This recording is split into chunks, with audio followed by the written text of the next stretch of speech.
Hello, Cho. Let's read a given question. The question says Zener diode is used for option A rectification, option B stabilization, option C amplification, option D producing oscillation in an oscillator. So for this question, जो key concept यहाँ पे we will be discussing, it is about the concept of Zener diode. Zener diode. तो सबसे पहले हम कुछ important बात कर लेते हैं Zener डायोड के regarding, then we will discuss के इसका एक्चुअली में प्रैक्टिकल यूजेज क्या है. ठीक है. तो सबसे पहले Zener डायोड की बात जब हम करते हैं तो ये एक नॉर्मल डायोड की तरह बिहेव करता है. नॉर्मल डायोड या फिर नॉर्मल पीएन जंक्शन डायोड बोल सकते हैं हम इसको. ठीक है. Under forward bias condition, under forward biased condition. ठीक है. अगर हम बात करें अंडर रिवर्स बायस कंडीशन, ये एक्ट करता है under reverse bias condition, it act as an voltage stabiliser. ठीक है. तो हम यहाँ पे लिख देते हैं voltage stabiliser under reverse bias condition. ठीक है.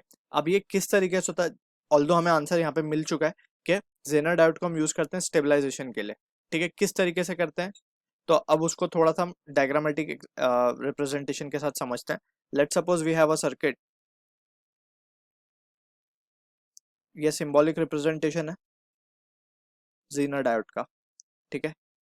ये सर्किट है हमारी, ये यहाँ पे लोड है हमारा, और यहाँ पे ये बैटरी सोर्स से कनेक्टेड है. और सबसे पहले यहाँ पे इंटरनल रेजिस्टेंस भी दिखा देते हैं.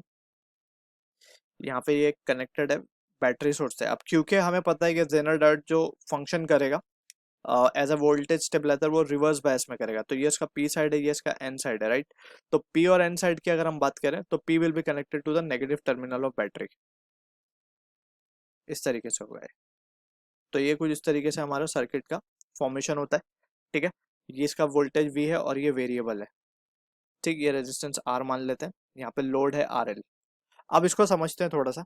जब हम वोल्टेज बढ़ाएंगे तो नॉर्मल ऑपरेशन में, ठीक है ना, जब तक क्योंकि हमने इसका आईवी कैरेक्टरिस्टिक भी हमने देखा होगा, कुछ इस तरीके से हमें आईवी कैरेक्टरिस्टिक मिलता है इसका. अंडर फॉरवर्ड बायस कंडीशन तो ये नॉर्मल इस तरीके से इसका ग्राफ आता है. ठीक है ना, और प्रिसाइजली इस तरीके से. ठीक है. अंडर रिवर्स बायस कंडीशन को इस तरीके से ग्राफ मिलता है हमें. ये है हमारा आई वर्सेस वी का ग्राफ. ठीक है. तो हमें तो पता है Zener diode reverse bias condition में ही काम करेगा, क्योंकि ये इस स्पेशल मटेरियल से फॉर्म होता है जो कि रिवर्स बायस में ही फॉर्म वर्क करने के लिए बनाया गया है. तो रिवर्स बायस में किस तरीके से काम करेगा पहले वो समझते हैं. तो वोल्टेज जब इसमें हम सप्लाई देंगे तो इसमें से करंट फ्लो हो जाएगा, करंट स्टार्ट करेगा फ्लो होने के लिए. ठीक है. अब करंट फ्लो होता रहेगा up to a certain point. अगर हम देखें ध्यान से, तो जब हम वोल्टेज को इस लेवल तक बढ़ा दें, इस लेवल तक बढ़ा दें कि रिवर्स बायस का जो डिप्लीशन लेयर है, जो हमने पढ़ा है ऑलरेडी, डिप्लीशन लेयर है, वो ब्रेक कर जाए और उसमें heavy amount of current starts to flow. तो heavy amount of current start to flow, जैसे हमने ग्राफ में दिखाया, यहाँ से वीबी के पॉइंट से हम देख सकते हैं heavy amount of current is flowing.